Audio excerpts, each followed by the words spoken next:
I was never the most talented. I've never been the fastest, strongest, or smartest. I joined the Navy at 18. I went straight from boot camp to basic underwater demolition SEAL training. Stand up, Some of the toughest military training in the world. There's an 80% attrition rate brought on by what many people might consider torture. Through sleep deprivation, mental strain, and physical pain, most people quit. I didn't. I made it to the SEAL teams. I rose through the ranks, becoming a SEAL officer, where I had the honor of leading men on the battlefield. The most important thing I learned in the SEAL teams was leadership. I tested leadership strategies and tactics in the harshest environment in the world. So, when I retired from the SEAL teams, I started Echelon Front to teach those same leadership principles to leaders working across a broad spectrum of endeavors. True leaders listen to their team, build strong relationships, and find solutions through collaboration. That is what true leadership looks like. I'm Jocko Willink, and this is Masterclass.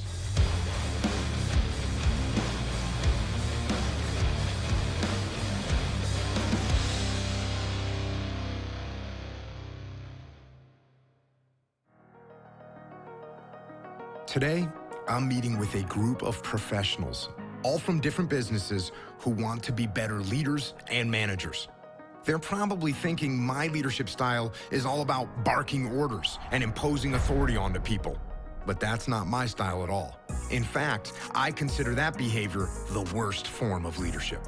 I've learned, without a doubt, that leadership is the most important thing on the battlefield. It's the most important thing in business, and really, it's the most important thing in life as well. And I read your bios, and I was very happy to see that you all have come to that conclusion as well. You all realize that the best way to move your life and your business forward is through leadership. So we're gonna spend some time talking about leadership. I'm gonna pass on some of the lessons that I've learned and hope to learn some lessons from you as well. And that way we can all get better. This class will be a journey through my leadership philosophies, with lessons learned from my time on the battlefield. By the end, my goal is for you to be a better team builder, better motivator, better communicator, and better at prioritizing and executing in every aspect of your life. By the end of this class, you will learn to be a better leader, whether it's running a corporation, overseeing a complex project, managing a small business, or coaching your kid's sports team. A lot of times when people hear the word leadership, they think, oh, I'm not a leader. I'm a frontline individual contributor at my company. I'm not in charge of anybody. But that's actually not true. You still have to lead.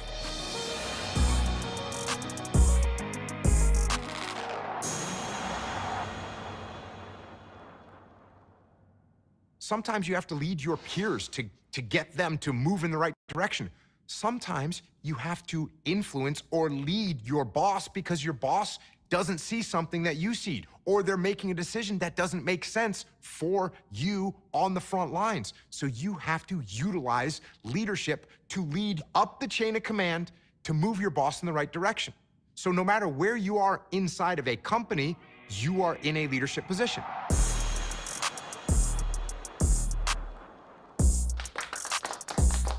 These skills are for actually every human being that interacts with other human beings. No matter what your job is, you are a leader, and these skills will help you in every aspect of your life.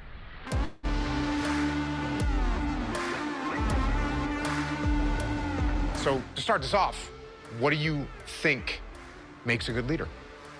Ability to pivot. Ability to pivot, right? Who here can predict the future? Raise your hand. That's right, nobody. So that means things are gonna happen. Things are gonna change. Events are gonna occur that we didn't anticipate, and then we absolutely have to be able to pivot into a different direction. What else? Telling people what to do. Like barking orders at people. Not quite, but Yeah. yeah. Telling people what to do. There's an aspect of that comes into leadership. That has to be very, very balanced.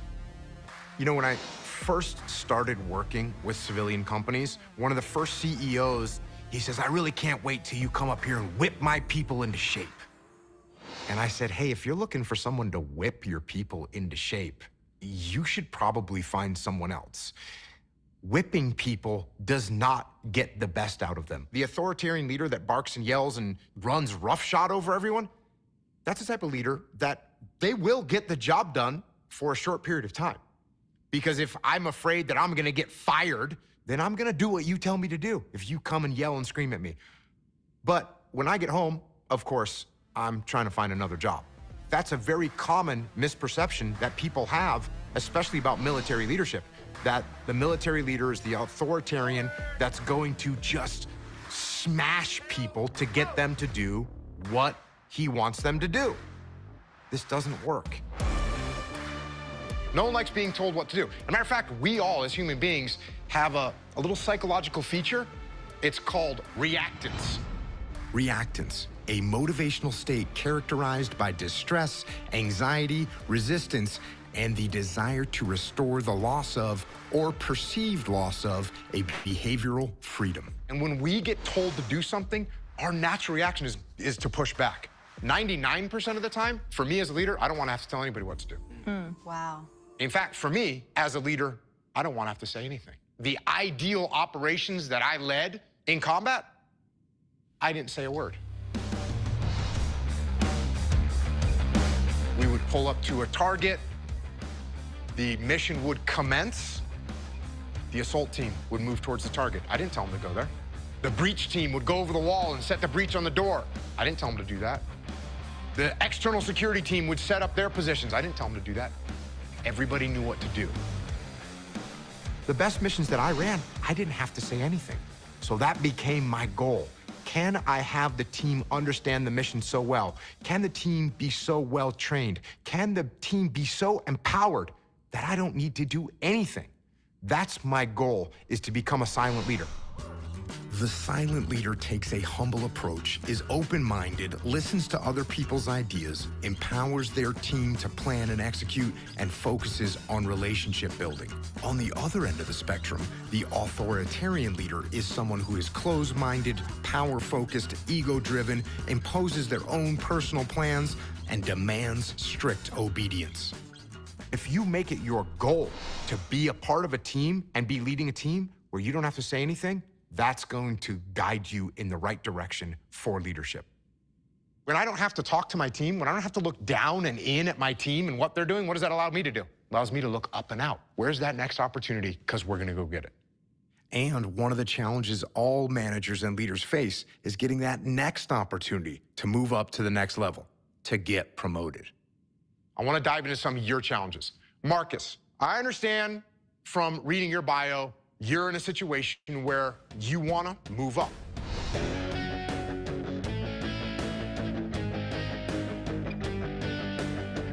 You wanna move into more senior leadership positions, but you feel like you're hitting some roadblocks. Yeah. What are you running into? I feel stuck. I've taken it upon myself to become a kind of a mentor for some of my teammates that are external hires, and I get them brought up to speed, all while not being afforded the opportunity to move in my current role. So you think maybe you're not getting the mentorship that you need, that you want in order to get promoted?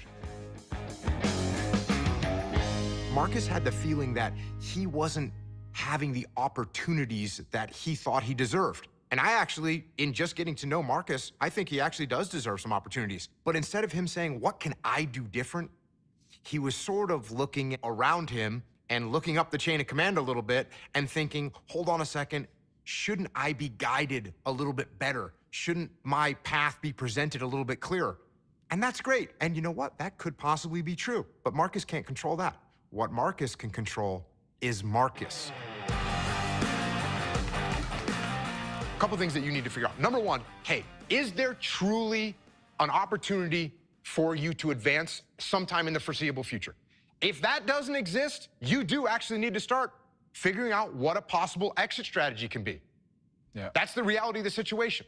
If you worked for me, and I know you were a good worker, and I know you were a good leader, I wouldn't let you leave. There's a little of Jocko figure out having a conversation how to with you get from in a the position where master you're gonna stay. class. Because as long as there's So a place to we're gonna go, end I know that you can kind get of a little. The last thing I'm going to say about this is, Where is it? What kind you of go. relationship Where are do you, you John? have with that senior leader? No matter what you're doing. Okay, we're just going to stop share, and we're going to be over here, and I got to go figure out where he went. And understand what your capabilities are, you will get that promotion. You will get that advancement. Getting him to realize this is awesome. Take ownership of that situation and say, okay, I'm not exactly sure. Where is that? No, that's not it. Where did he go? How can I get someone to mentor me? And if I can't, then how do I? This is crazy. Hey, there's Hawaii in the house. Now, I always tell people, don't. Oh my goodness. How can I do the best job? How can I build a good relationship with my boss? And if you do those things. Ah, that's where it went. Went under another screen. I found it. See, anybody can do this. Well, not anybody. I can't do it. So, hey, everybody. Good afternoon, good morning, good evening. Welcome to the live presentation of the recording. My name's Sean Murphy. We're going to get started here in just another moment. I want to welcome you to this challenge. This is called the Deep Work Challenge. It's based upon Cal Newport's book, Deep Work. And I want to walk you through this because I teach a lot about Napoleon Hill and Bob Proctor and Science Getting Rich, Wallace D. Wattles, and Earl Nightingale. I teach you some of the legacies, Charles Haanel, Elsie Benedict, all of these people, and they talk about a philosophy. And they talk about something usually at the very beginning of all of their conversations. And that thing that they talk about in the beginning is all about this idea of desire, of focus, of getting your definite major purpose in place. The challenge is most people never really find their definite major purpose. They don't find their core values, right? We talk about core values all the time. They don't find them. And they struggle. And one of the things is that we talk about these ideas and concepts and we get really excited about them at events. And we get really excited about them when we have no choice but to get excited. And usually that's the day we've had enough. It's either handed to us through, God forbid, some kind of tragedy, whether it's wellness, whether it's a physical challenge that happens, whether something happens around us. You want to know when people get the healthiest? Is when their good friends pass away. Why do we wait for those moments when somebody has so much, we have such an emotional charge to us that we make a choice? I'm glad we do. The challenge is could we have made it sooner? Kyle Cease talks about the 4 stages of change. There's the fear of change. Then there's the awareness of I could have done this a long time ago. And what happens is we normally sometimes go into a little state of depression going, I've wasted so much time. Well, that's not a good answer either. So then once we get through that phase, we then say, wow, I have control over this. I can do this. I feel pretty good about doing this right now. So you get excited about it. And then we transform. Buddy of mine, Scott Schilling, says all the time, he says, change kind of is an easy way out. Because if you change like a channel, right, you can change it back. Transformation is more the key. And when you grasp the idea of transformation, you realize you can't go back. You have awareness of what happened in the past. You have awareness of what got you here. It just means you're not going to go back there to use it. People tell me all the time, oh, that's an old story. You ever hear anybody say that's an old story? Oh, it's my old story, Sean. I can't really translate. It's not an old story. Let me let you in on a little secret. It's not an old story if you used it today. Think about it. It's not an old story if you used it today. So how do we transform? That's what deep work is all about. I believe deep work is one of the things that we really could use some updating on. We could, not that deep work needs any updating, it's that we need some updating because we have so many shallow opportunities to get through life. How many of you have a really, really, really good friend? How many of you in this, sisters, this idea of a really, really, really, really good friend, How many of you know things about them that others don't? That other people say they're my friend, but they really don't know all of the depth about them. You following? You see, so what I want to, the reason I'm sharing this with you is that you know what it means to have a deep connection. Do you have a deep connection with your work? Most people do not. Most people do not have a deep connection with their work. And what I'm doing is I'm going to go over here and I'm going to pop up a little slideshow. And you guys remember that if you came to the teaser presentation that got you to come over to the dashboard, you saw this little conversation about Deep Work Challenge, and it talked about how and why you might want to pay attention to deep work. So let me share my screen here real quick, and I just want to go through the challenge and let you take a quick peek at it again. So this was the invitation, right? And maybe there was something on here. Let me do something here real quick. Spotlight. And in this challenge, it was about enhanced focus and concentration. If you want to increase your focus and concentration, I just want you to think about it for just a second. What would that do for you? If you could enhance your focus and concentration on being a better grandparent, on being a better brother or sister, on being a better parent, on being more attentive at work, more attentive to your significant other. You follow me? Do you think there would be a value to having more focus? So one of the things is the ability that Cal talks about in the book Deep Work is he talks about eliminating distractions. How many of you would love to have some distractions eliminated in your life? How many of you say, there's so many distractions? So understanding deep work will take you through the techniques to maintain laser-like focus. There's a book called Playing Full Out, where they talk about doing your deepest, your best work in 90-minute blocks. Another gentleman, a good friend of Kyle Wilson's, he was the head of the author of Success Magazine. His name will come to me in just a second. But he talks about chunking it down, 90-minute blocks. Here's the challenge with letting distractions control your day, is that it takes on average about 23 minutes to get back in tune. Darren Hardy, yep, thank you very much. Takes about 23 minutes to get back in tune. There's something called attention residual. Attention residual is with the reason why we struggle to get back on tune on things. The other thing that'll happen is you'll discover deep work and understand how to improve your efficiency. What if instead of it taking 45 minutes to do a task, you could do it in 15 minutes? Because you truly understood deep work and achieve more, right? Some of the biggest things is about improving your quality and avoiding burnout. How many of us get, oh, I'm so frustrated. I'm just so frustrated. It's because of this thing called multitasking.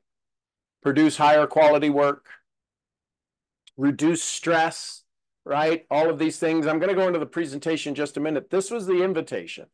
I'm going to go into the presentation. So developing critical thinking, enhanced problem solving, that's one of the things that we get paid for. If you're in the wellness industry, if you're in the sales and training industry, if you're in the glass repair industry, if you're in the computer technology industry, you get paid to do one thing: bring solutions to a challenge, aka solve problems. So deep work will allow you to enhance your problem solving, and then increase your earning potential. Right? We've all heard the story about the FedEx factory in Kentucky shut down because all of the conveyor belts stopped working.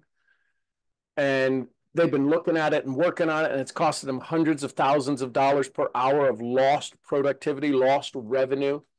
and they hire a mechanic, and he comes by and he goes to an I-beam in the center of the factory floor and he changes out a fuse. And the whole thing's back up and running. It took him 5 minutes. They said, great, submit your invoice, we'll get you paid right away. And he submitted an invoice for $10,000. Wait, what? They go, you're going to have to break that down. How can you be $10,000? He said, well, it was $100. He had 2 line items, 5 minutes of labor to change the fuse, $100. Knowing where to find the fuse, $9,900. They asked Henry Ford, they asked the kids today, and they said, how would you describe Henry Ford's wealth? What would made up his wealth? And most people would say all of the factories and the buildings and everything else. They said one kid came up with the answer of 25% is all of his wealth and material earnings. 75% is the organized knowledge that Henry Ford had and his executive team. How much is your knowledge worth? How deep can it go? Here's why you might want to really pay attention to this workshop and what comes after this, the full-blown workshop, the 3-day workshop on deep work. This is a challenge. This is to get you to start thinking, to start tweaking your ideas in your mind. Lack of deep work decreases your productivity. Listen, you may be an entrepreneur and you may be on your own, you may be doing your own work and nobody's my boss.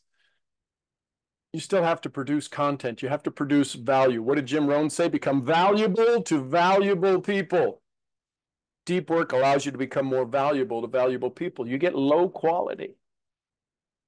Now, for those of you that have been to my presentations before, you've seen the slides that I use, and sometimes there's a fair amount of misspelling. There's probably some misspelling in here as well. But if you look at what's created here versus what's been in the past, this seems like it's a little bit of an upgrade.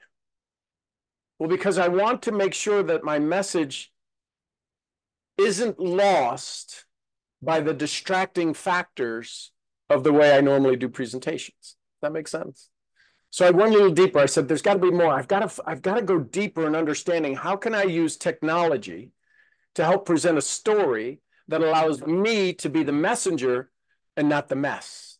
That's a whole nother training where my mess becomes the message. This is about helping you understand the value of deep work. If you have a little stress in your life, it's because you're lacking some solutions. Deep work will help you through that. So, poor focus, missed opportunities, reduced satisfaction, all of these things to say, and that's the 3-hour challenge, and that's what we're going to get into now. So, I want to welcome you to this challenge. The challenge is can you stay focused? How many of you have turned off your phone? Some of you may be watching on your phone. You can't really turn off your phone. But how many of you have already had something interfere with this presentation? We've been doing it now for 14 minutes. How many of you have had something come into your mind, go, oh, okay, let me make a note. I'll do that after. That happens all the time. And when that happens all the time like that, yeah, the squirrel mind. We give it nice, cute, little fluffy names. What if we named it, what would be a big, hairy animal that we could give it instead of the squirrel mind, the cute, little, fuzzy, funny thing that runs around all over the place? What would be a big, scary animal you would give your mind that you would not want to have or allow the squirrel mind to show up? How would you change that? I'm curious. Type it in the chat. The lion mind. The hungry lion mind, the vampire bat mind. Ugh, how many of you don't like snakes? How about it? What if it was the snake mind? How many of you just got chills and like, oh, stop talking about that?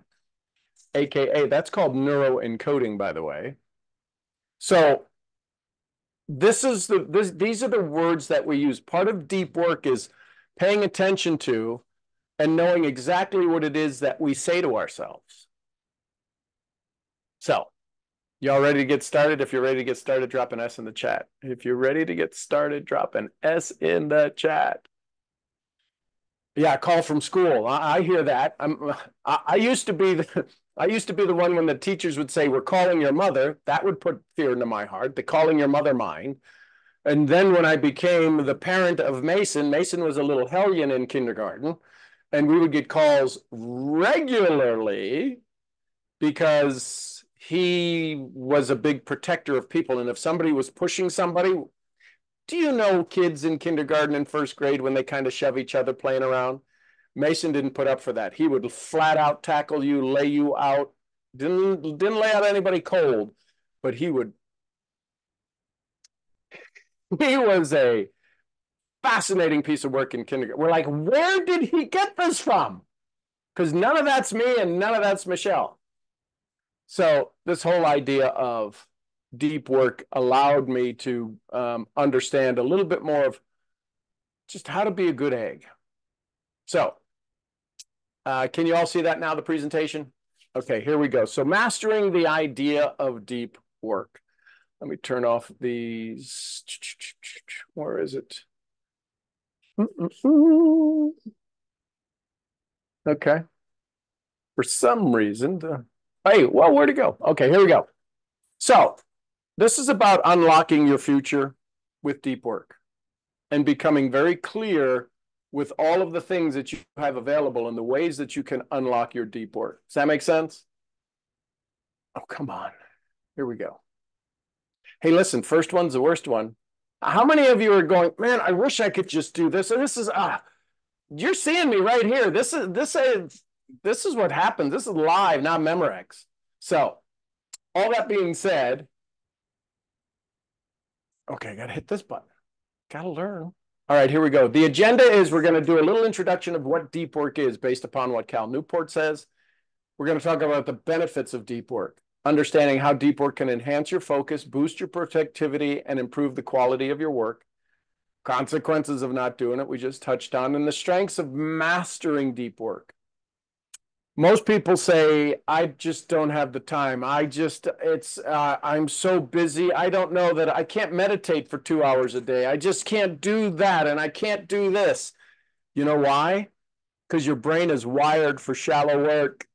You have wired it for shallow work with all of the multitasking. You literally are not capable. Your brain has to go through a rewire. It's kind of like, how many of you remember, some of you are, I think most of you are old enough to remember like Windows 98, right? Windows 98. And you had to upload with all of the disks. Do you remember putting all of the 18 disks in, the 20 disks in? Unload this one, put that one in, the little hard disks. Well, what happened is when you wanted to upgrade the software, but your computer didn't have enough memory, you had to upgrade the hardware. You all know that? How many of you have bought a new computer because it was full?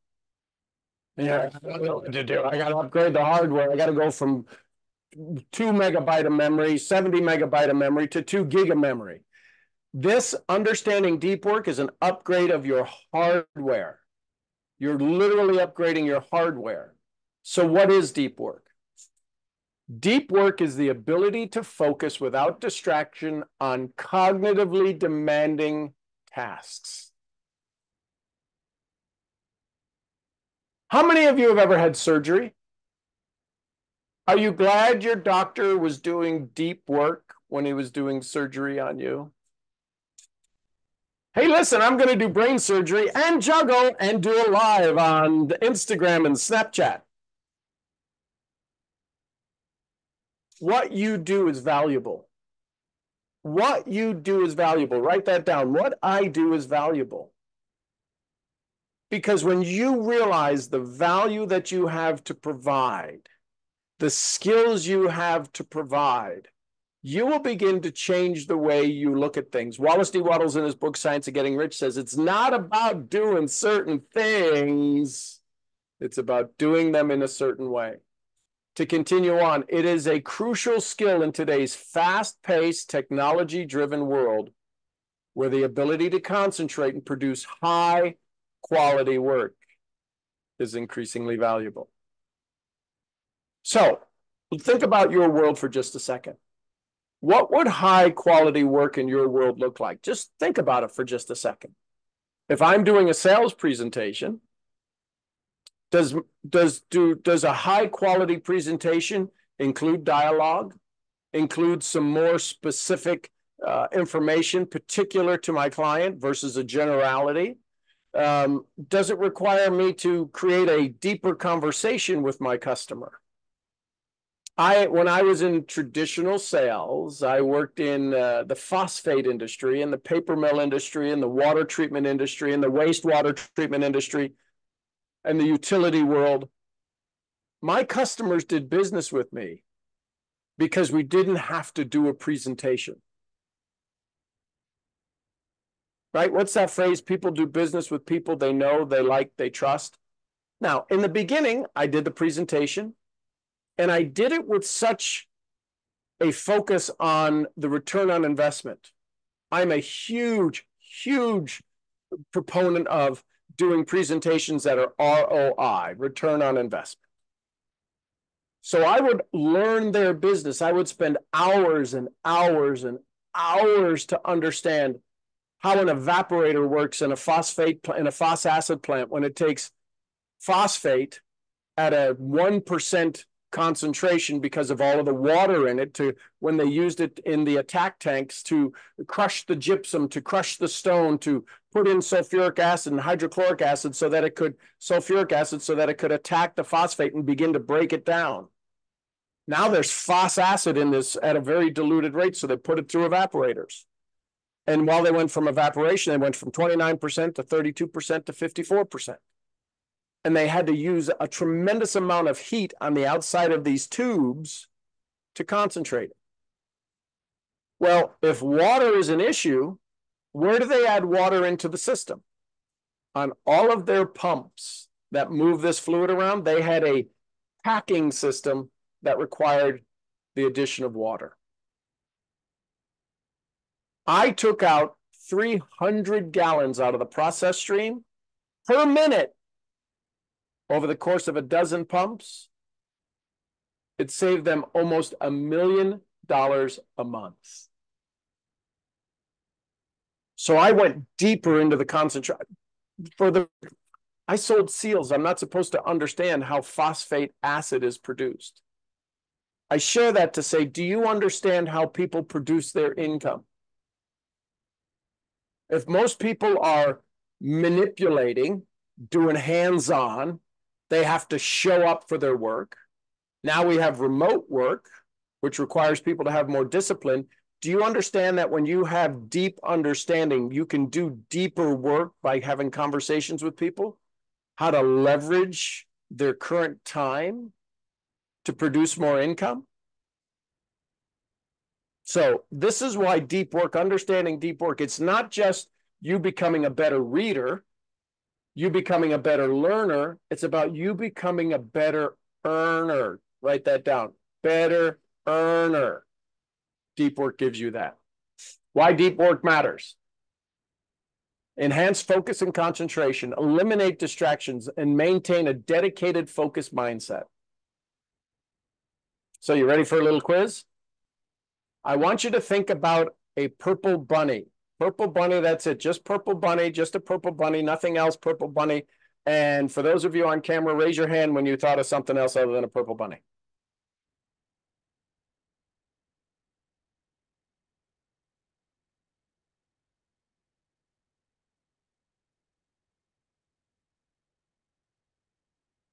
How many of you multitasked while you were doing that? See, you multitask all the time. You don't have and that was for less than a minute. Imagine if you wanted to be able to have that focus, that laser focus for 90 minutes, a 90-minute block, and then you took a break. See, you weren't multitasking. You were going purple bunny, purple bunny, purple bunny. You're not going to get me. I'm not raising my hand. How many of you thought I'm not going to raise my hand? That was a distraction. That in itself was a distraction. Purple bunny, I don't want to raise my hand. Purple bunny, purple bunny, purple bunny. I'm not going to raise my hand. Purple bunny, big bunny, little bunny, big purple, right? And you said, I'm not going to raise my hand.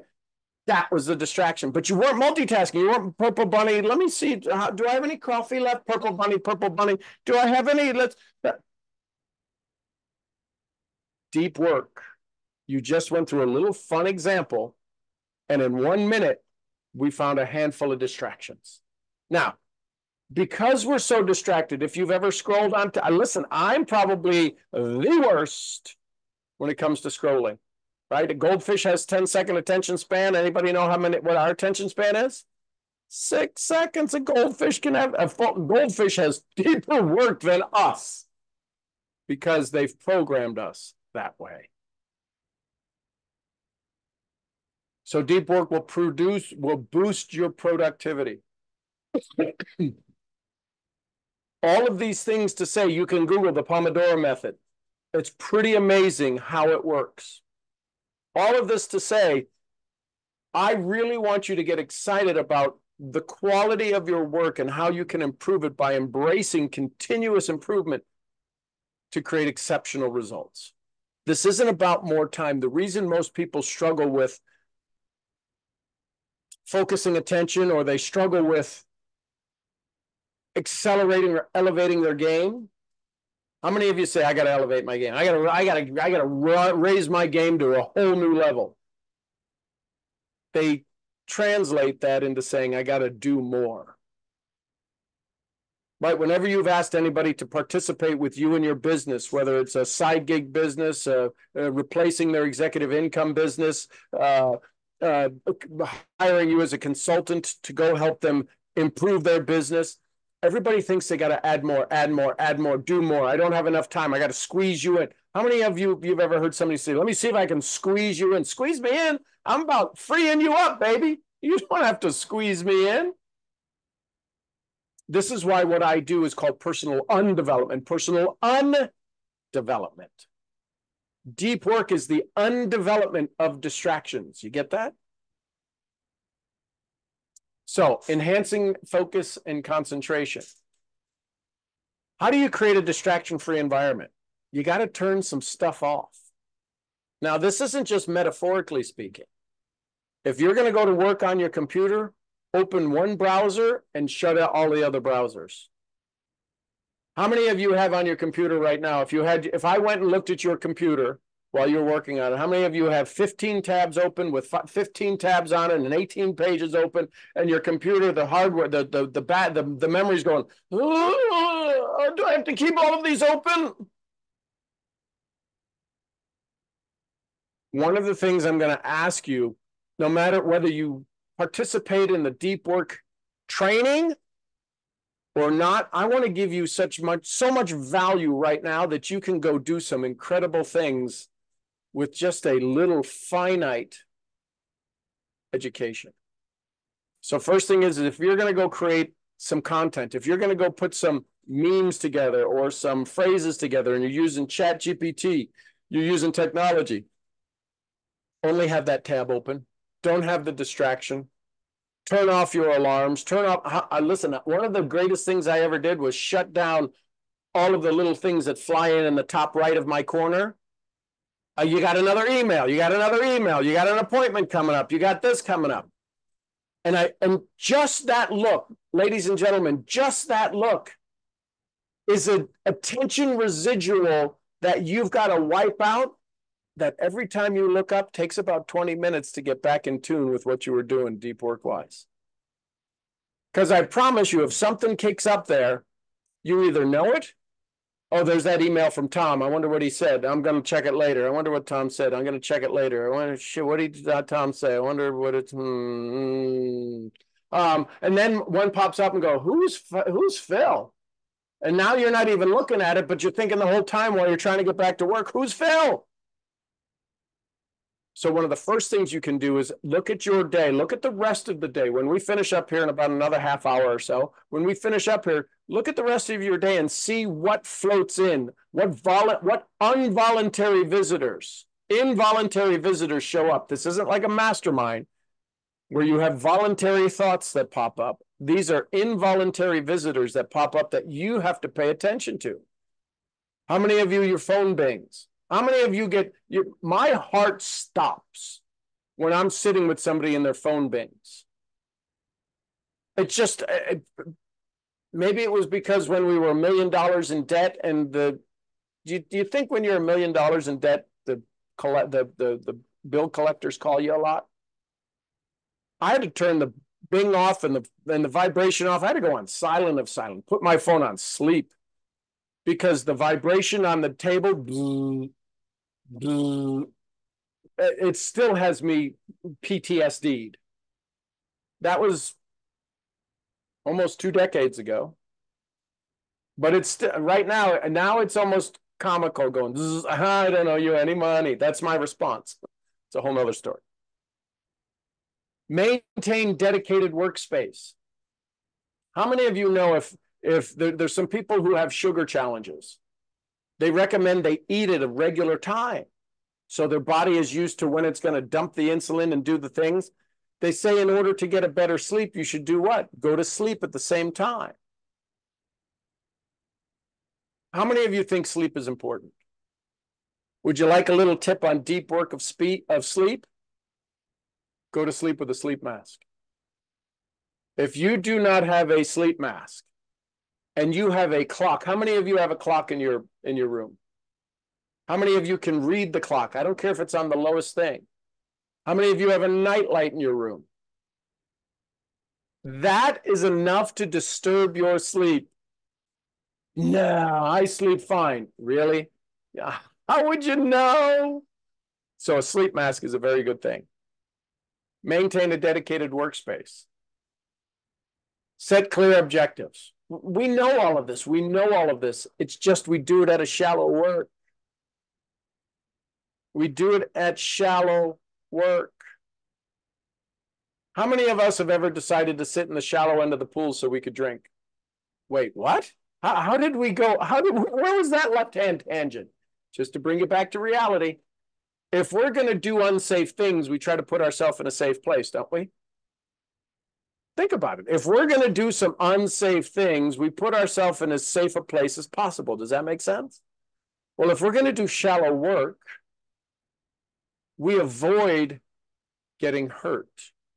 We avoid becoming aware of how shallow we're playing.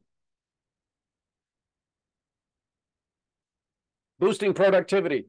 Techniques to maximize. We're going to talk about those. We're going to talk about time management strategies. Now, they use the word time management. You know, we can't manage time, right? So what if we could manage our energy, implement effective time blocking so that we can manage our energy at a high level and do high impact tasks?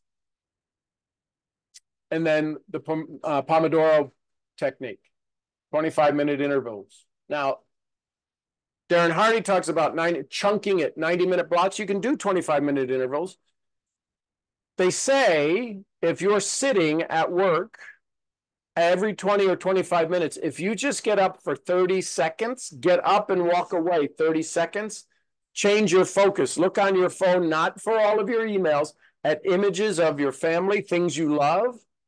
You are literally rewiring your brain. The challenge is, and this is one is hard to get across to my bride, who works from 8 to 10 every day sometimes and takes a break. And her idea of taking a break is feeding the chickens, which is awesome. That's a complete change. There's no work going on there. It's not often enough. If you eat lunch at your desk, give yourself 5 minutes, turn the computer off. Some of you, if you turned your computer off, it would have to update all of its new hardware and everything. And then you got to log in with all your new passwords. And you're like, I don't want to work that hard. I'm telling you, give your brain a break. I'm getting emails from people's brains going, I'm done. I'm out. I'm burnt out. Light me on fire. So deep work gives you the space to understand all of these changes. So improving the quality of your work. We talk about income producing activities. How many of you right now could elevate the level of your income producing activity? You could do a higher dollar value of activity versus the busy dollar value. That's deep work, ladies and gentlemen. Embrace continuous improvement. What's the other term for that? Well, we call it the principle of Kaizen out of Japan. 1% improvement every day on a daily basis. If you improved and increased the quality of your daily activities, that produced a 1% income. Think about what's a 1% income on your income. 1%. If you're making $100,000, what is that, $100? I don't do the math. Somebody can do the math, but 100,000, 1% is $100, I think, or is it 10? I should have done the math, right? Don't ever ask me to do math live and in person. Let's say it's 100. Alexa, what's 1% of 100,000? 1% of 100,000 is 1,000. Oh, it's 1,000. What am I thinking? Yeah, that makes sense. Duh. So 1%, so $1,000. So what if you did a 1% increase a month on your income? That's $12,000 raise. If you're in sales and you control your income, how fast could you give yourself a $12,000 raise? Things to think about. Delivering exceptional results. One of the things I'm asked to do often is to give keynotes presentations and to do trainings. And I was taught, I learned over the course of time that if I am asked to go do a 1-hour keynote, it's a 45-minute keynote, it's about 25 hours to prepare for that 1 hour. When I'm asked to go MC at a recent event, the ANMP, that's 4 days. Understanding and getting to know the speakers, it is 100 hours, and I know a lot of the people. Most people are like, man, you're just such a natural up there. Uh-huh. Go spend 100 hours. You'll become natural as well. Most won't do that. So achieving greater job satisfaction. Deep work allows you that. The meaning, professional development. One of the things that we've learned from Hill and 10Xing, right? Grant Cardone and the neighbor, you're the millionaire next door, T. Harv Eker and Bob Proctor and Napoleon Hill and Wayne Dyer and Earl Nightingale, is that when you fill the cup that you're currently operating in and you begin to overflow, Hill talks about getting paid, doing more than you're paid for. Once you start to overflow, you are asked to take on more responsibility. You're asked to become, to do more. When you provide the value to your community, they ask you to do more. They want more of you. See, everybody, listen carefully. Everybody who engages with you will pay more to have more one-on-one time. That's the part that's important for you to understand. You can go give to the masses.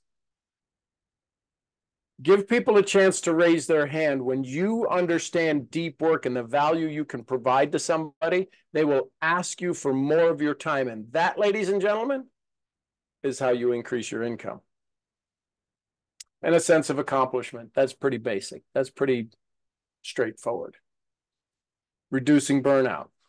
There's a lot of people today who are absolutely, they're burnt out. They're done. They can't do anymore. They're a little frustrated. They're aggravated. They're agitated. They're like, I'm done. And they go back to what they did and they don't earn what they want. So when you understand deep work, it gives you a structured environment.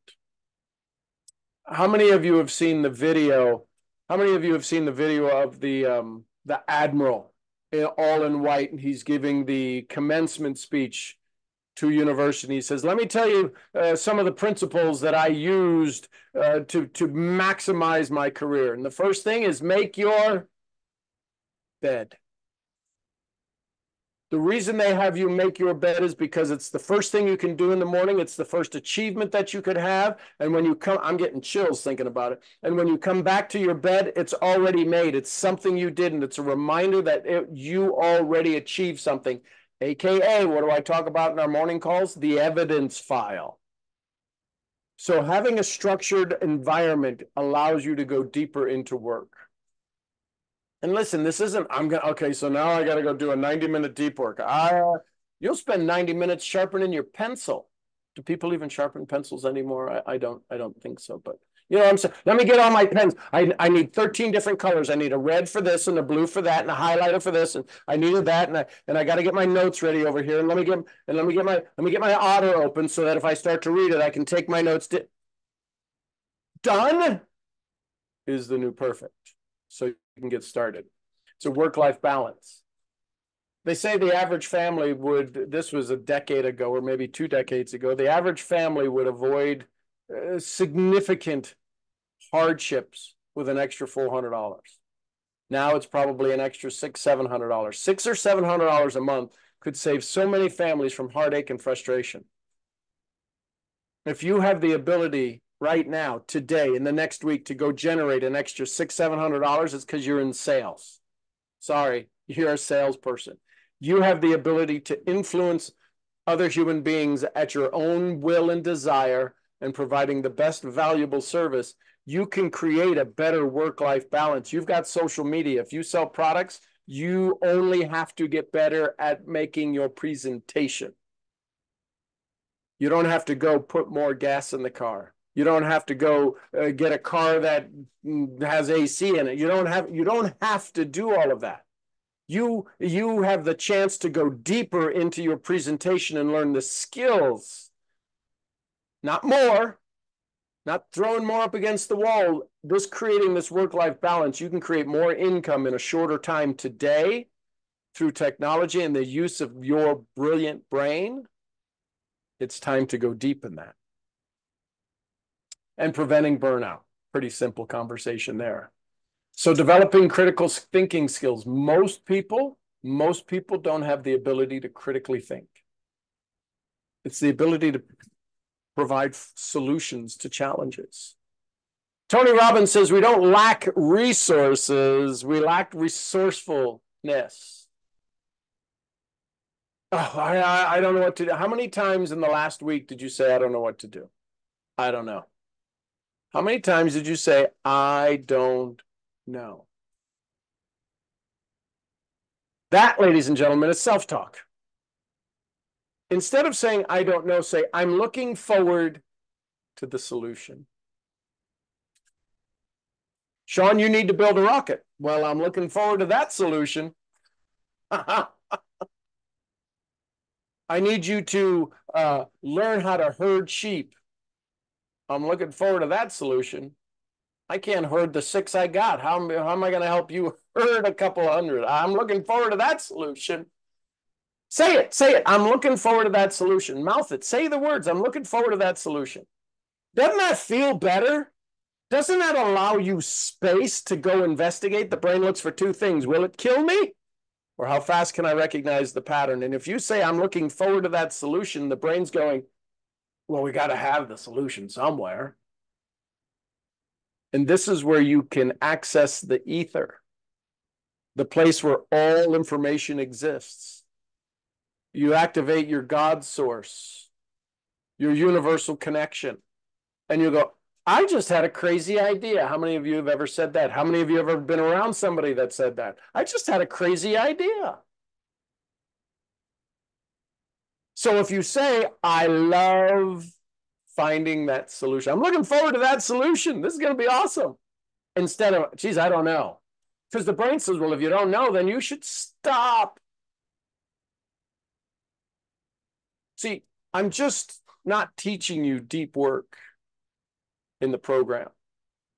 I'm using all of the skill sets that I've gone deeper into, right? Here's how cuckoo for Cocoa Puffs of deep work I am. I went and learned neuroencoding. You have a thought in your head, it reacts in your body. I know when you say, I don't know, your body goes, we ain't got to do nothing. It's this excuse that we have. That's neuroencoding. Mental toughness. Most people have very delusional thinking. Saying I don't know is delusional thinking. You may not know, but you can start right now with what you do know and move to a solution. Doesn't that make sense?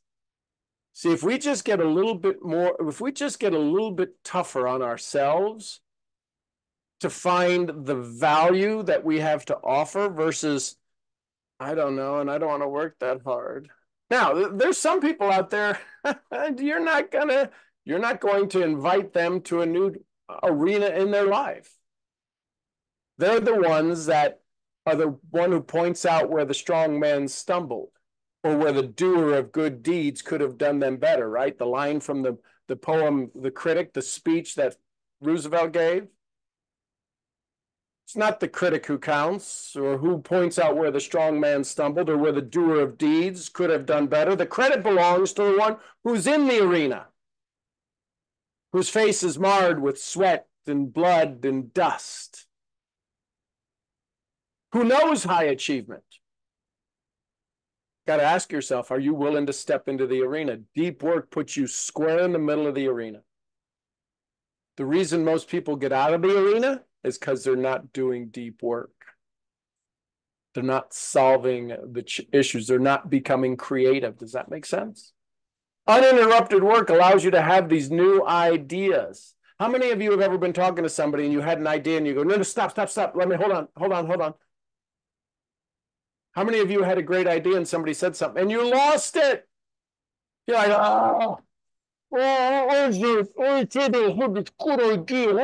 then it wakes you up at 2 in the morning.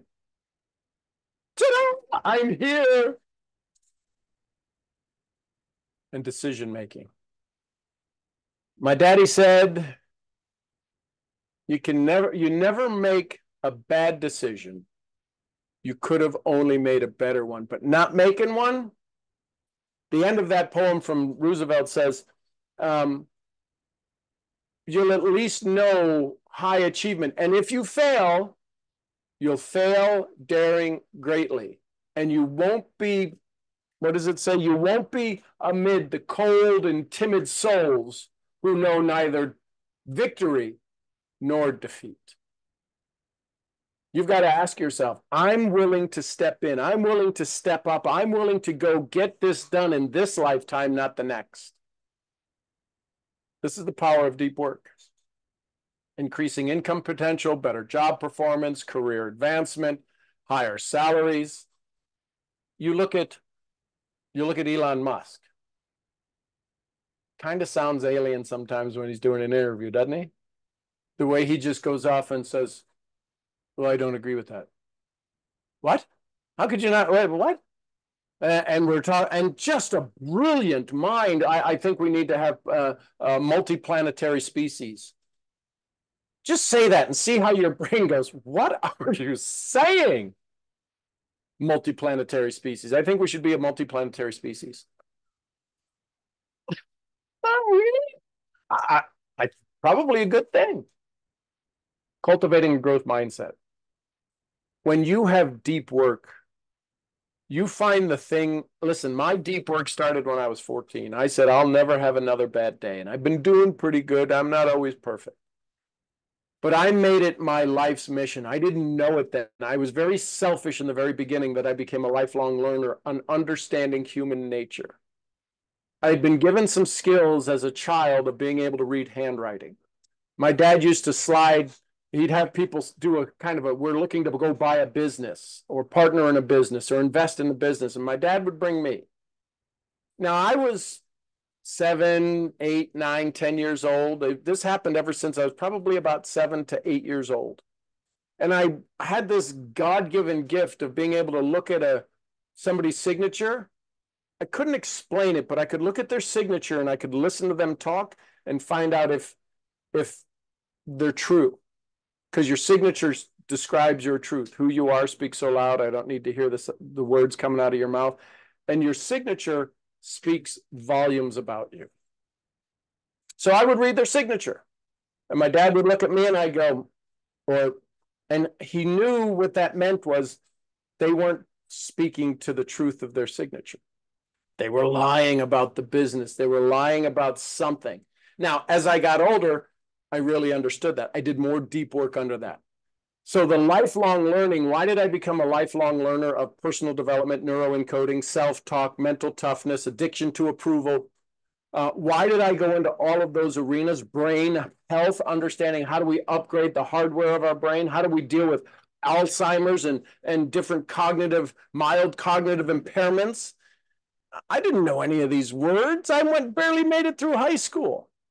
The lifelong learning came because in the beginning, it was for recognition from my dad. My dad would say, good job. And I wanted more of that, right? Recognition, what men and women die for and babies cry for. So what's the thing that you can create this lifelong learning about? Deep work will help you find that. Openness to challenges. Listen, you want challenges? Go get some livestock. Go get some big animals. And you will be open to challenges. They get out, they need feed, they run you over. I was blessed again. I was raised on a farm. I think every child should be raised on a farm. That's just my take on it. You get raised on a farm. I don't care if you got chickens or rabbits. You have something that needs you to feed them on a regular basis, take care of them on a regular basis, keep them out of the storms on a regular basis. You will learn what responsibility is. And then when you start to create your own family, you have a commitment to keep your promises. So deep work helps you to do that continuous improvement. Consequences of not doing deep work, well, I think we've talked about them. Decreased productivity. How many of you want your check to go down next year? Wait, what? How many of you have competition in your world? How many of you can elevate yourself to a level that there is no more competition? How many of you can narrow your niche that you become so good at what you do? No, there is no competition. There's only the competition of you expressing, letting the world know you exist. Lower quality of work, you get fired for that. How many of you right now have competition that's outside of your state? That somebody could do what you do outside of your state? How many of you have somebody who could do what you do outside of your country? So this isn't I'm competing with my neighbor. This is a global scale of competition until you do one of the greatest lines from Jim Rohn, provide more value to valuable people. People who have tremendous value, who have limited time and lots of resources and want to make sure that they get the best, they just say, do it. Can you do it? Is it done? Can I count on you to get it done? Can you be that person in their life? You want to know how much prep the president of the ANMP did with me before the workshop started, before the 4-day event started, where I'm getting ready to go on stage and introduce some people I know, some I don't know. You want to know how much prep time? 15 minutes. How much prep time do you think he would have to spend if they said, okay, we're getting a new MC?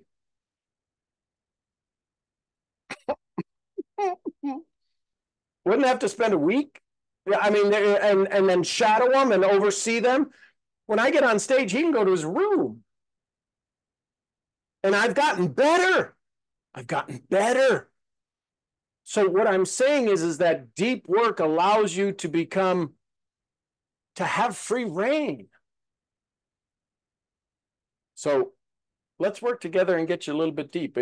Increase stress and burnout if you're not going to do this. And then limited growth opportunities. How many of you have said, oh my God, this would be so good for them? They're not doing deep work. Okay, last slide, one last slide. So scheduling deep work sessions. So here's some mastery little successions. Minimize interruptions and prioritize important tasks. We know all of these. We know all of these. We do these. Let's just go over them real quick again, right? So what are the things for mastery? Oh, what's that first word? Strategies. Some of you are like, oh, finally, strategies. It's not just state. So over here, get back over here. So schedule some deep work sessions. Do 20 minutes. Do 20 minutes and have a little sheet. Here's a little added value. Have a little sheet next to your on your desk. And every time you get distracted, put a little tick mark. Don't have to worry about, don't have to go, you may fill up the page in 20 minutes. You may be creating a squirrel's pattern of just tick, tick, tick. Oh my God, I can't stop making the ticks. I keep getting distracted. Go back to your work. Set your intention, right? Jim Rohn said your day, you don't start your day till it's finished on paper. Some people did that last night and they got a great night's sleep because their brain said, oh, okay, we got this handled. We can go into dream state now versus scattering and trying to organize everything and taking in the millions and millions and millions of bits of data, trying to figure out what's important, what's not important, what do I need to remember, what not do I. How many of you know what you had for lunch? How many know one of the meals you ate yesterday? If you look at the screen for me, everybody's eyes went, You went up, you went into searching. It's not important. What was the last phone number you dialed? The numbers. I don't need to task my brain with that. I don't know Mason's phone number. I know it's 817 something. But I have his name on my phone. But if I ever got to a payphone and found one in the middle of nowhere, right? I'd like a collect call to 817 MASONMURPHY. Like, we don't know that number. I'm like, I don't know that number either. So schedule some deep work. One of the things for those of you that are interested in the deep work, I'll also teach you some memory techniques from the two-time U.S. World Champion, USA champion, Ron White. I'm a certified black belt memory trainer as well. Increased memory means increased income. Minimize interruptions. Figure out a way to minimize those. Say, okay, I'm going to do my best to be distraction free. And here's the thing. You want to know a little secret? Here's a secret. You don't know half of the distractions that are happening in your life because they've become habitualized. They are such a habit for you to deal with. You don't even know you know. And when you sit down to start to say, okay, I'm going to minimize my whoa, wait a minute, what? I have that on, I have blah, blah, blah, whatever it is. You realize all of these distractions. Exactly. That's why I recognize when the puppies come in. Diane said my dog when she's here. When Beamish or Seamus or somebody come in, I recognize them so I can put them away. Otherwise, they're just walking around and they're sniffing and they're like, would you stop sniffing? But if I let them know and you know and I know and we all know that they're here, then I don't have to be hiding that anymore. And then the last one is prioritize your important tasks. What's the phrase from Brian Tracy that should ring in your head right now? Eat the frog first. And implementing deep work, create a conductive environment. A conducive conductive. It'd be good if I could read. I'm going to go to deep working on reading. Create a conducive environment. Establish a dedicated workspace, right? In the same place to try to do the same thing. Listen, how many of you would like to write a book? We all hear about people who want to write a book. Price Pritchett would go to a lake house, I think on Michigan Lake, and it was the same house he would rent he would rent all the time to when he'd write his books. Ballaghan Castle, Ballaghan House was Edison's place where it was just a stone building with a window, a table, and a chair, and a candle. And he would sit in there and he would do deep work. It got to a point that it was so far away from the main house that they had to put a bell in the main house to get his attention to come to eat. Can you do stuff in such a way that allows you? Here's the thing. In the beginning, because you're breaking some challenging habits, what do bad habits like to do in your life? Hang on, baby. You know that little kitten that's on the thing? Hang on. Keep hanging on, right? The little kitten hanging from the tree. That's your bad habits. They're cute. They're part of you. You're going to hang on. You got to cut the limb and easily and carefully take the kitten down so it doesn't hurt. No animals were harmed during this presentation. That make sense? Develop a supportive routine. Integrate deep work practices into your schedule to make it a habit. Here's the best way. I had a gentleman, buddy who's in part of a mastermind with me, and I'm trying to think of his name. It'll come to me in just a second. I know who it is. I just saw his name today. He wanted to get better at working out. So what he did was, every time he went to the bathroom, which was right outside his office in my house in Plano, it was the same thing, right outside his office, he would do a push-up before he went to the bathroom. He got up to 50 push-ups. Not in a day, but he would do one push-up. But his arms, his tone got strengthened simply. So here's the hack. Put a new habit with an established good habit. What do they talk about? James Clear, Atomic Habits. If you want to remember to take your pills, put them with your toothbrush. Don't stick them in the cabinet in the kitchen. Put them with your toothbrush. Well, I don't like it messy. Put it in the drawer with your toothbrush. When you go do a good habit, you can then add the habit. Does that make sense? That's a deep work hack. James Clear talks about it in Atomic Habits. But link a new habit with something you're already going to do. Right? He put his someplace he would put his tennis shoes, or his runners, or his whatever you call your sneakers, what we used to call sneakers when we were little, right? He put them with the dog leash or something, so he'd go for a walk. And then track and measure. Inspect what you expect. So in the next week, in the next 5 days, how many 20-minute sessions of deep work do you want? 5? Just one a day? 5? Deep, right? Where they sing the seafaring song, right? Deep work. I'm talking deep work. Say it with me. Deep work. Track it. How many do you want? 1 session a day, 2 sessions a day, 10.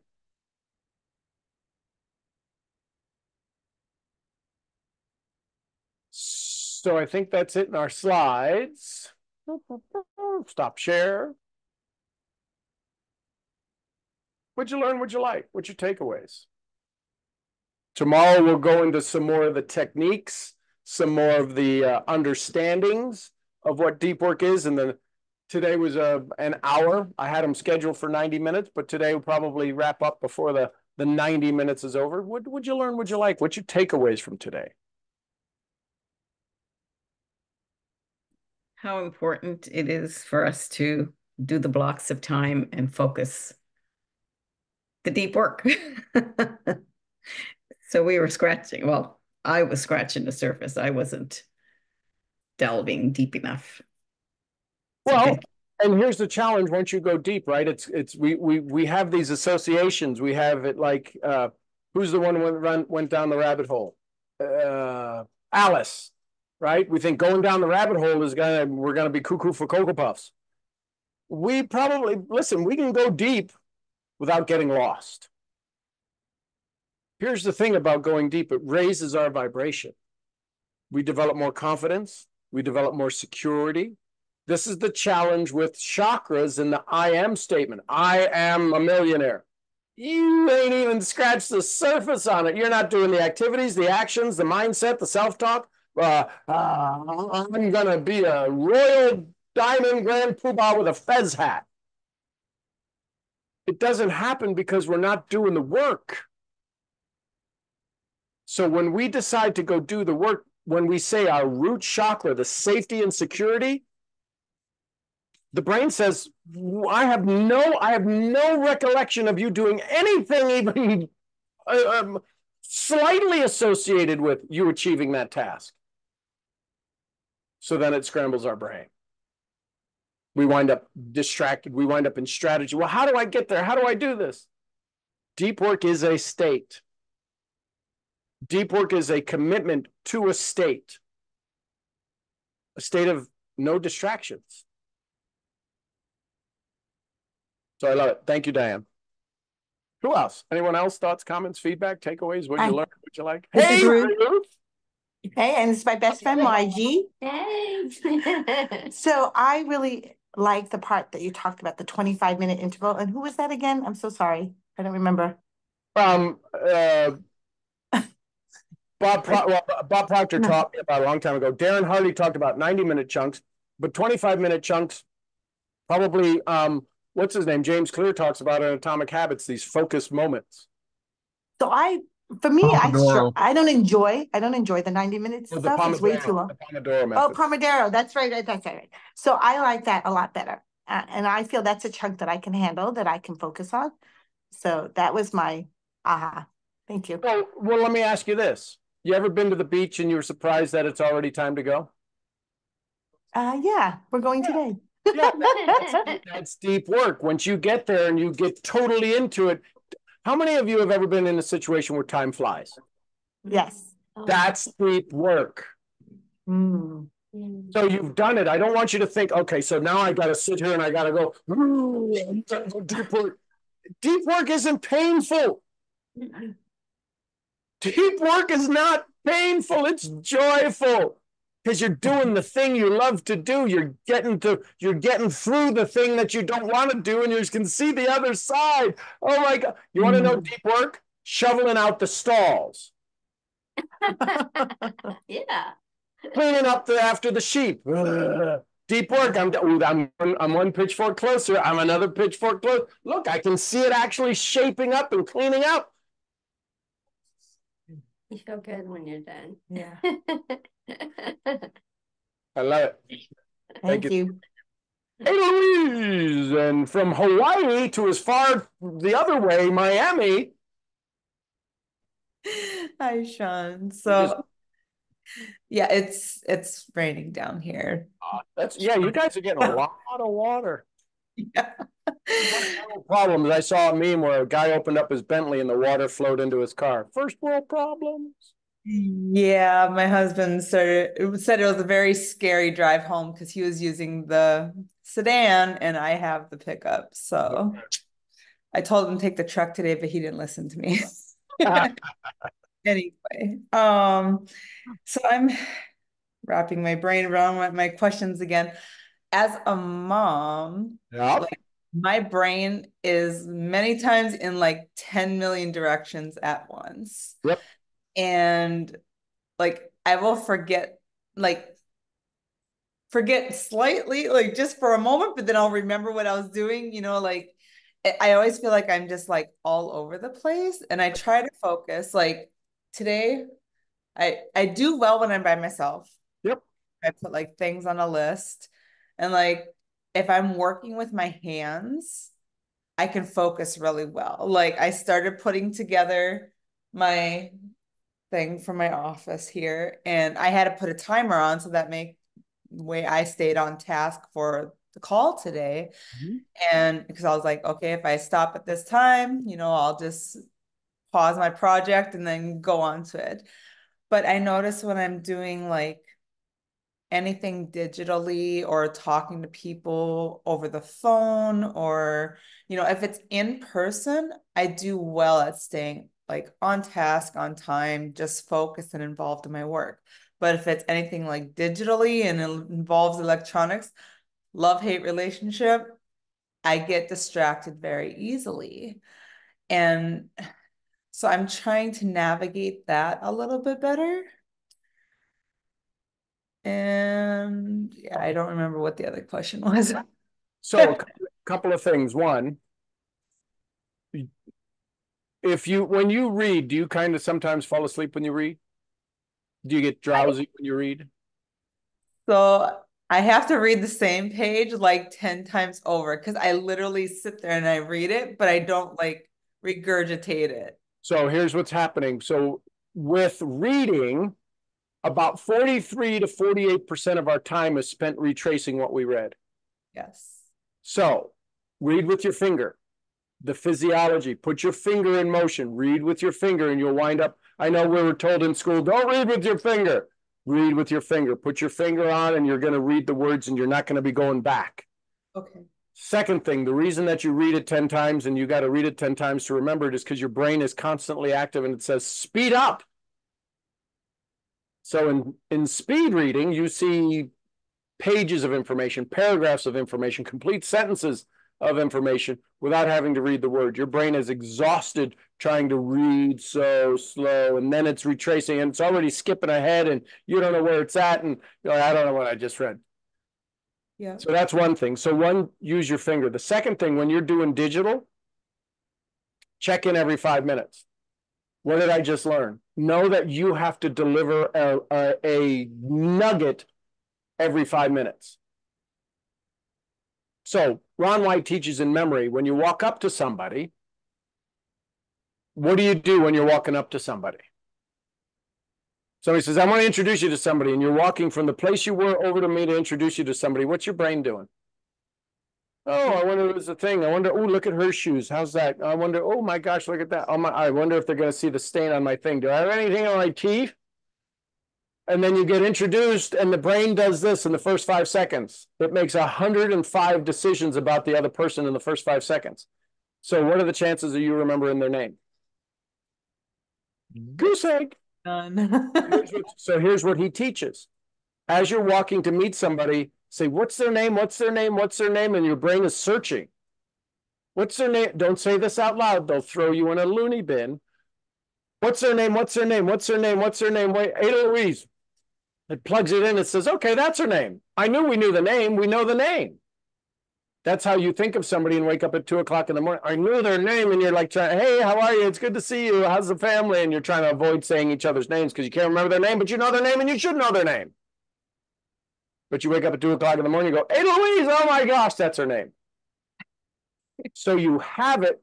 The key is when you understand what deep work does and how you have access to influence your brain in such a way that it serves you better. Would it serve you better if you remembered things? Would it serve you better if you understood things better? Would it serve you better if you didn't have to do the same thing over 10 times? Start speaking that. My brain is a steel trap. I read it once and I remember it forever. You start to say these things and you get neuroencoding and your body's going, no, this is true. It's not true that you're a bad reader either. That's just a lie you're telling yourself. Tell yourself a better truth. That'll sound like a lie till it becomes true. So the reason you're good with people is because your eye is looking at all of the things about them. It's watching their movements. It's watching their physiology. It's you're looking at their eyes, the way they dilate. You may not be aware of it, but you're constantly looking, are they in harmony with this dialogue? But when you're doing digital, you don't have an accountability to the digital engagement. So set a rule. Every 5 minutes, I got to write down a nugget I learned. So now ask yourself, what's the nugget? What's the nugget? What's the nugget I'm going to learn? What's the nugget I'm going to learn from this? Got it. Yeah, because I feel like my brain will go into like, oh, I got to do this and this and this and this and this and this and this and this, and then it thinks of another thing, and I'm just like, oh my God. And that's okay. And say, hey, listen, my brain is going to organize. Do you know when you, if you've ever done a route, do you know that UPS trucks are not allowed to make left-hand turns?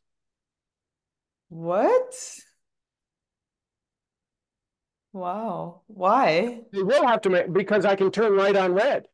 If I'm sitting at a stoplight and I got to make a left-hand turn, that's taking time out of my delivery route. Wow. So they are designed, their route, when they go plug in their route, right-hand turn, right-hand turn, right-hand turn, right-hand turn, right-hand turn. They do everything they can to avoid a left-hand turn. Now, if it's a stop sign, their technology knows it's a stop sign. It doesn't matter left-hand or right-hand. I'm not going to, but if it's traffic, they look at traffic patterns. And if when they're going through there, they will avoid them going through there at 4 o'clock when there's 35 cars on the other side and you're waiting for every car, right? Yeah. Tell me that's not deep work. So can you make right-hand turns with all of these things in your brain?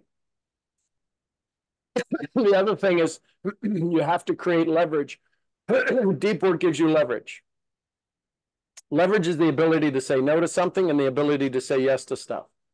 Can I make somebody do something they really don't want to do? Yes, it's called leverage. I hold a gun to your head. Well, I don't care. You can shoot me. I'll hold a gun to somebody's head you love. Okay, I'll do it. It's literally leverage. So when you are lost, it's that you have decided to not use the leverage you have available. Well, how do I find the leverage? You start. What does it mean if I delay this? It means I can't feed my kids. Okay, I'm not going to delay it. That make sense? Yeah. I was thinking like how I don't know if I want to say if it's progressed throughout the years, but like I know as a teenager, like if I heard something and wrote it down, I could remember it like that. So what does that tell you? You still have the skill. You've just decided not to use it. You don't ever lose your abilities. So go back to that. And listen, when you did have children, your brain changed. Your brain literally changed, right? And you know that all babies start out as female. All babies start out as female. Mom has a rush of testosterone flow through her body, and that creates the male. But all babies start out as female. Oh my. Yeah, you're learning all kinds of things today. So your brain changes. You don't want to fight as a mom. You lose your ability to want to engage in an aggressive manner. Why? Because you got to create this community that might need to take care of your kid if you got to go get food. This is wired into us from eons ago. So the fact that you could learn stuff when you're a child at 16, you say, I still have that skill. I'm going to use that skill. And go look at a number, go look at something, go read something for a second and go, yeah, I remember that. And start to activate that. You keep using words that say, I'm not enough, I can't. Well, I used to be able to do that and I can't do that anymore. Stop, say, I can do that. I still can do that. Okay. Thank you. Called the principle of Kaizen, 1% improvement every day. Let's go to North Carolina. I think North Carolina. And Laura Mendez. How can I be of help to you today? Oh, she's in her car. Yay. Thank you for today. I loved and I guess relearned that deep work is commitment to a state. I love that. I think that's how you said it. You could wear that on a t-shirt here and in Russia.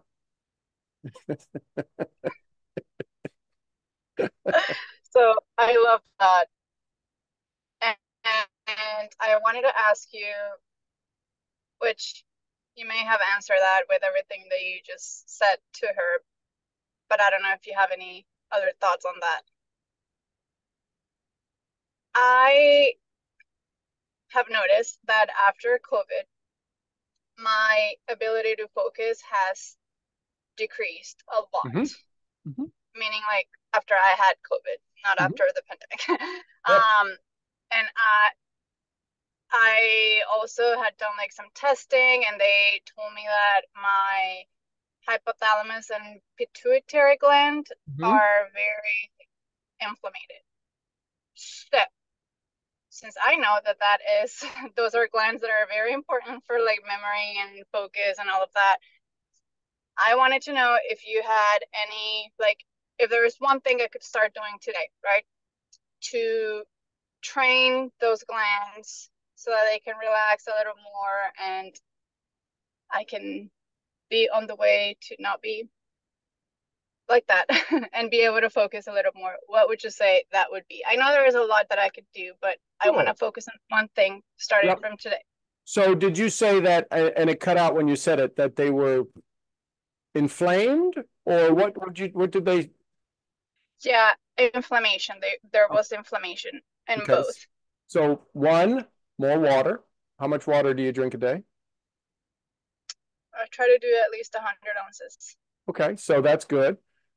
Raise the pH of it. Unless you like a Kangen machine, but reverse osmosis. Okay, but reverse osmosis isn't high pH.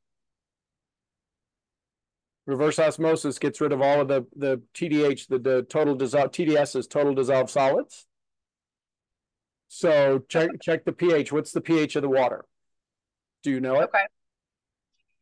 I don't know the top of Because my head. RO is great. RO is great. The other thing you might do is do some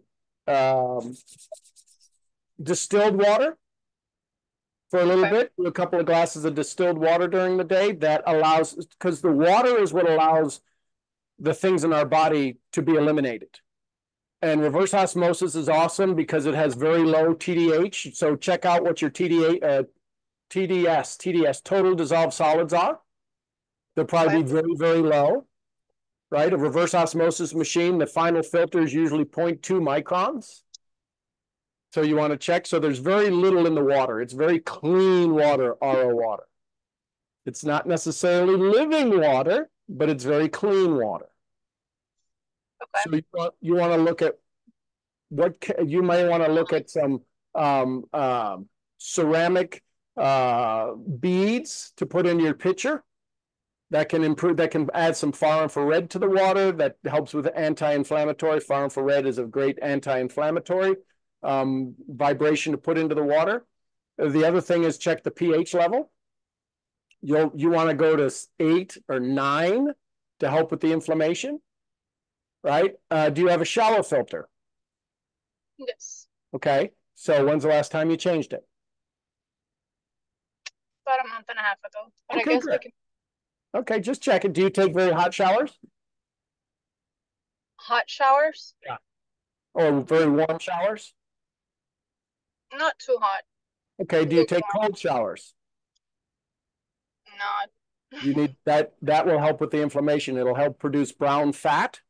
It'll help with the detoxing, and it lowers the inflammation. Now, here's the thing. Before you go take a cold shower, you can get a lot of the majority of the benefits of a cold shower as it relates to inflammation by simply taking one of your big silver mixing bowls, filling it with water, your RO water, nice clean water, filling that with ice, stirring that around, and getting real cold water and dunking your face in that bowl. Okay. Because your body has most of the highest sensitive nerve endings are in your face and temperature related, that when you do a cold plunge with your face, you get a lot of the similar benefits of a complete cold plunge. Not all of them, but for the beginning person, that is an amazing way. Now, hold your breath as long as you can in there, and you may wind up with a headache the first time because all of the blood's going to rush up there. But it'll also do some amazing things for the inflammation. So that you can start this afternoon. Yeah, there's a lot of things you could eat, better foods and all of this other, but starting with just taking a wash rag right from that ice water and holding it up on your face. You can do that this afternoon. You can start right now with readjusting your body's calibration on that. Okay. Thank you. And then go get a picture. Michelle says, of course, tune your thoughts. Go get a picture of what a healthy, go Google healthy hypothalamus, healthy pituitary, and then go Google an inflamed pituitary and inflamed hypothalamus, and watch yours transition. You know how when they do some pictures of people on movies and they morph them, right? It's the same person and they morph from this into that person, and you just see them morphing. Take the inflamed hypothalamus and the pituitary and morph them over to this picture. In your meditation, morph them into the healthy image, morph them into the healthy image, morph them into the healthy image. And all of a sudden, feel that in your body. So there's some physical, the cold plunge, get your body going, and you'll be like, oh, gracias a Dios. And then do the imagery of an inflamed to a healthy one. When do you go back for another visit with the doctor?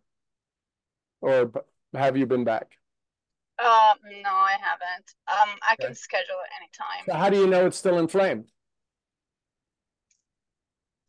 Well, this was only like 4 months ago. How do you know it's still inflamed? I still have the symptoms that I kind of went in with. Yeah, but do you want the symptoms? No, I No, don't. so don't say you have them. So speak to the action of what would you? I have my pre-COVID brain. I had COVID twice. I smelled cigarettes for a year after. I go, did you just light a cigarette? Who's smoking in here? Many times it was the dogs around. I'm going, did you guys, what are you taking? I smelled cigarettes. It would smell like somebody just blew cigarette smoke right up my nose. I said, wow, I want my pre-COVID brain. I don't want to smell, I want to be smoke-free. And now I don't smell it anymore. And I know you love me because you just backed way the hell up from the camera going, oh, enough of this crap. All right, enough. That's neuroencoding, ladies and gentlemen. Did you see her? She's like,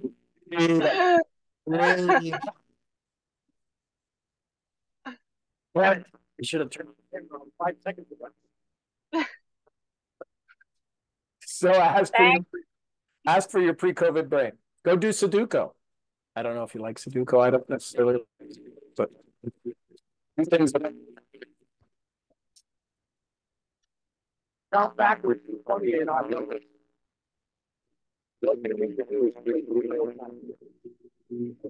That's all you need to do is just create new neural pathways. Okay, I didn't hear anything you said. Oh, shocking. Something happened. So can you hear me now? I can.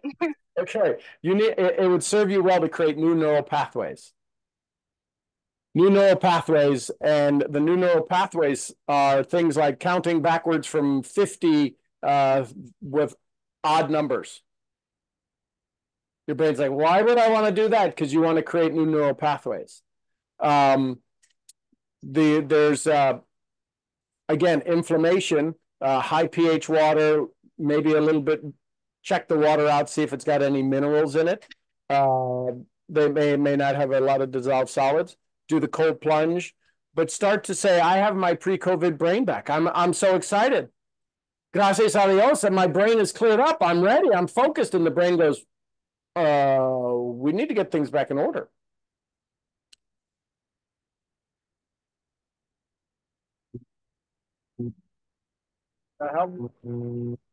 Yes, thank you. But I don't want to do any of those, but yes, I'll do it. Okay. I will do it. I'm tired of it. Thank you. Thank you. Oh, we hit 90 minutes. Anyone else? Last thoughts, comments, questions, takeaways? Take with you.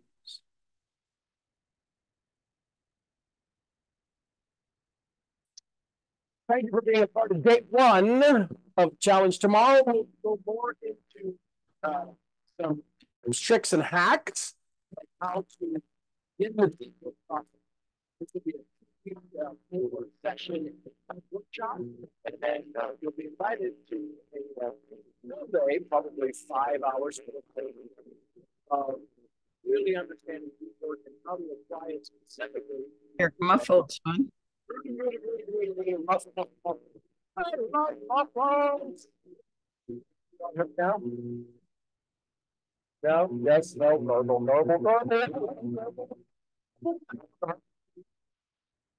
I mean, now, how about now? Okay. Holy fuck. It's only when the good stuff comes. So we'll work on, this will be a 4-day session, kind of oranges a little bit. And then from there, you'll be invited into a 2-day, probably 4 or 5 hours a day of true. This information will be back up on the dashboard. You can come back and watch or invite others to come to watch. They're on the dashboard. So you're logged in today. I love you tons. I appreciate you. I hope you have an incredible day. I will see you tomorrow, hopefully less muffled and less in and out. I am not a burger store. I'll see you all where? At the next event. Thanks, everybody. Tomorrow. Thank you. Thank you, Sean.